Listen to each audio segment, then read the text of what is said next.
It is time for Minutes with the Mayor, brought to you by Mercantile Bank. Thank you, Mercantile, and thank you, Mayor Linda Moore, for sitting down with me. I feel like it's been forever. I do too. It has been, but it's wonderful to be here with you It again. is so lovely to sit here with you. You know what else was lovely? The City Council, the meeting turnout last night. Yes, I love the engagement. And we may not always agree. Right. That's okay.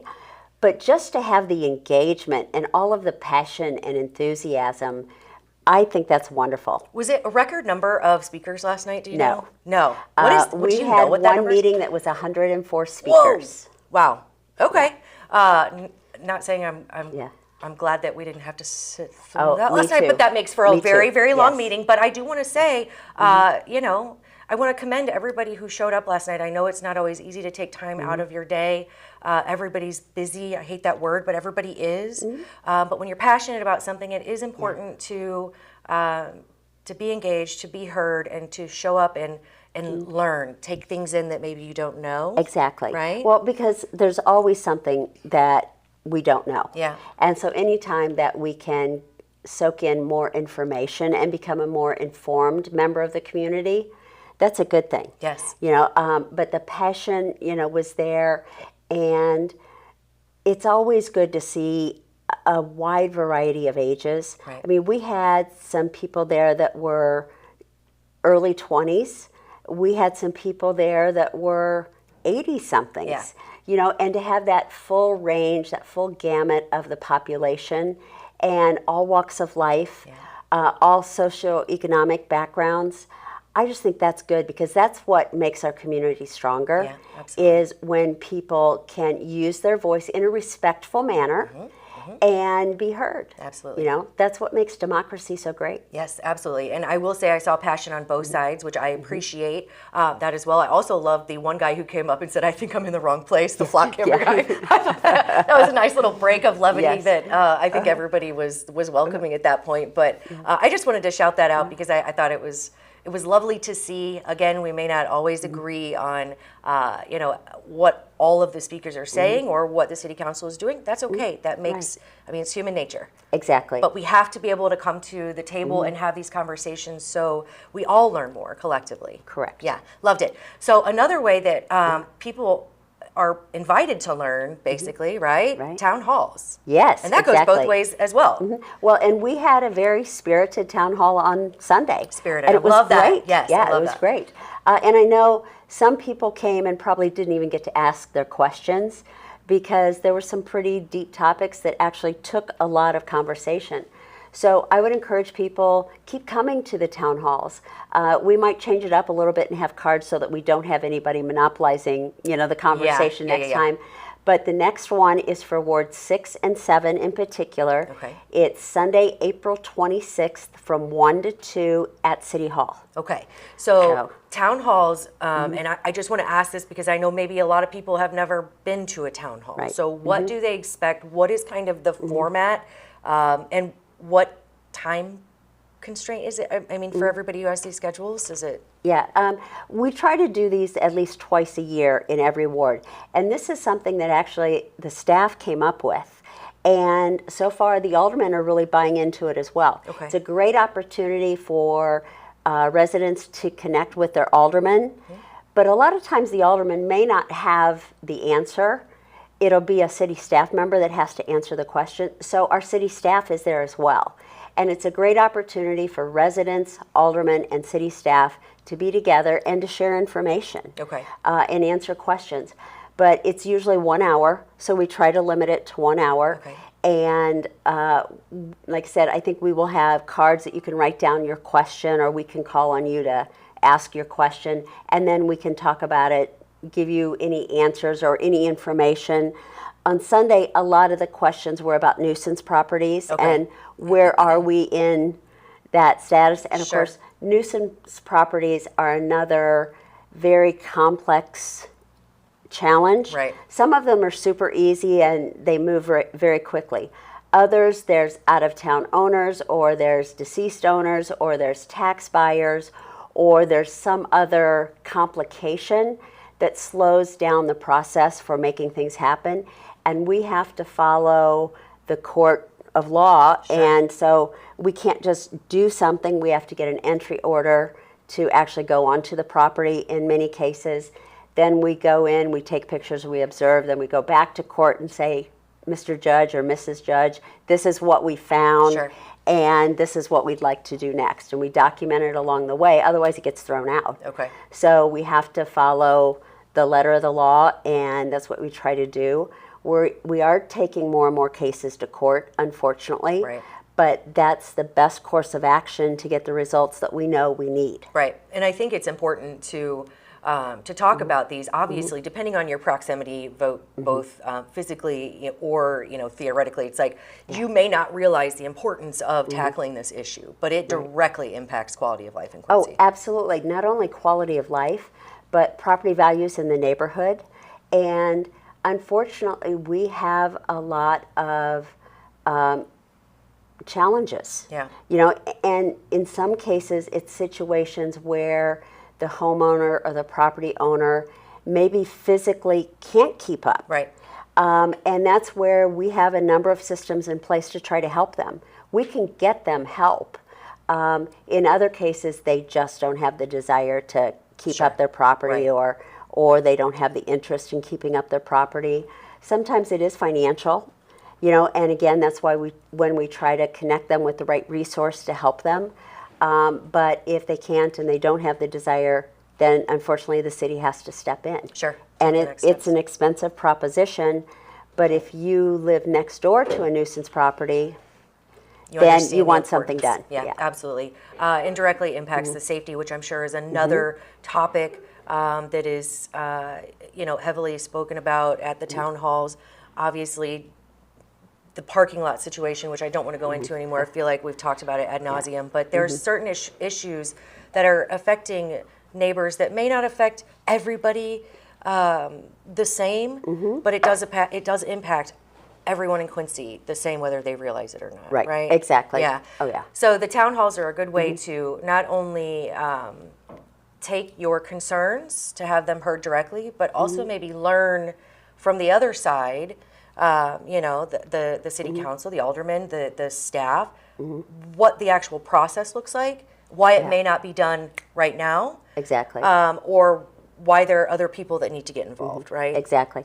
Well, and it kind of goes back to, President Kennedy said, ask not what your country can do for you, but what you can do for your country. Right. Sometimes it's a matter of, I hadn't thought about, I could maybe do that and help. Yes.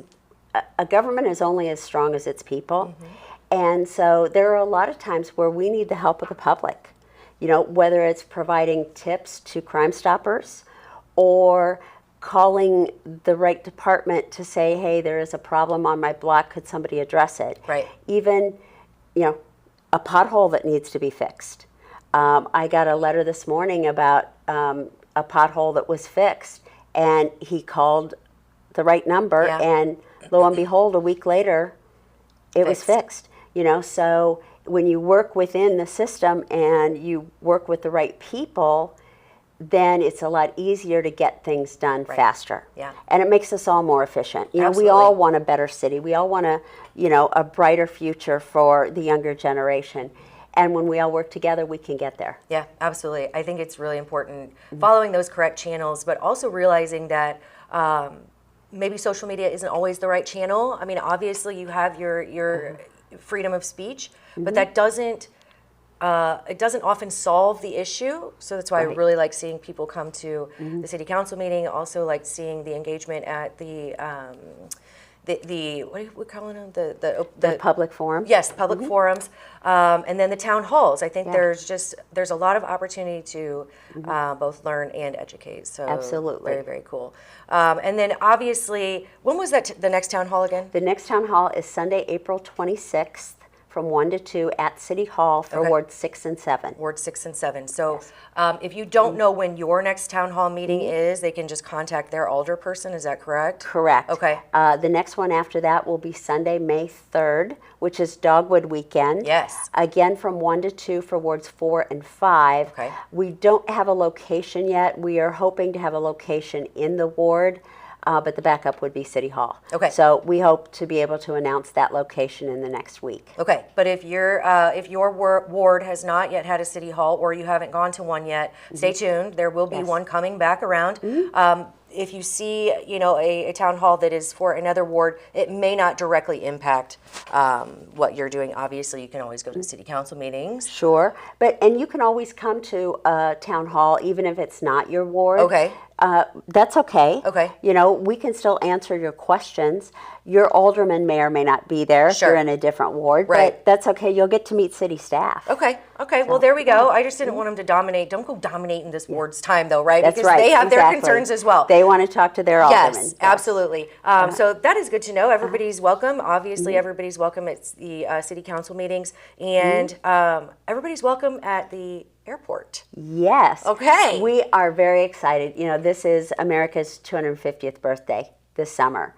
And so there's no better time to show your patriotism than throughout the celebrations for America 250.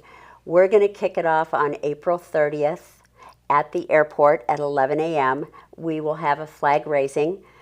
We have 14 flags that have been donated, all the hardware and everything that goes with them to have this entire display. Yeah. From Mr. and Mrs. Paul and Joanne Mast. Yay. Mrs. Mast passed away last year, unfortunately, but Paul is still here. He's one of the most patriotic guys I think I've ever met, and he's made this possible, so we are really excited. We chose 14 to commemorate the 14 lives lost in the tragic plane crash back in the 90s. Okay. But most people now barely remember that. Sure. But we wanted to honor them in some way, and yet we also feel like these represent our future. And they represent all that's good and bright about our community. So at the easternmost edge, which is the Quincy Municipal Airport, we will have this beautiful display of patriotism and our country's flags. Hopefully we will have the opportunity to do more of this throughout the community over the summer. And we know we have a lot of events planned that are going to be bigger and better than ever because of America 250. Absolutely. So this is just the first one. So that's Thursday, April 30th at 11 o'clock in front of the airport. How amazing. And thank you to the Mass, obviously. What an incredible show of love for our community and for America. Exactly. Very, very cool. So yeah, go check it out. And another thing that's very cool about the airport, so I always talk about kind of the nostalgia. I used to go out to the airport restaurant with my grandpa and my grandma, and there is a unique opportunity to own a piece of that. That's right. We have been accepting bids for operators who would like to have the airport restaurant and put a restaurant in there, not only to service the customers who fly in and out of the airport, but there's a big community in the area that really likes to go to that restaurant. Yes. They used to have one of the best fried chicken Saturdays anywhere around. Delicious, yes. Great pies, So we're looking for the next operator that can come in and really prepare some great home cooking and just good food for the masses. Yes, and it's a very, very cool spot. We've taken our kids there, and unique view, great food, right? Yes, so bring it all exactly. together, and if you're interested in being a part of that, reach out to, I forget who's in charge of it, but it's... the airport, and Okay. they can ask for the airport administration. Okay. Bill Lance is our director, and that number is 217-885-3262. Perfect. I can't believe you remember that. I was like, who are we talking about here? Yeah, but nice work. Obviously, you know what you're talking about. What a unique opportunity. Lots of them throughout our community, both, learning and educating and being a part of engaging. There's just so much there to be had. So thank you so much. I appreciate you coming in. Again, appreciate all of the City Council, all of our community members for making Quincy what it is. Let's continue to move forward. We all want to do that, right? Absolutely. And we have a lot of good things coming. We'll get through this budget cycle together. And then I look forward to my year 2 in office and a lot of big announcements that will be coming forth in the coming months. So we're excited. Time flies when you're having fun, huh? Absolutely. Absolutely. Well, thank you so much. I appreciate you, and we appreciate Mercantile Bank here in Quincy. Thank you so much for bringing you this version of Minutes with the Mayor.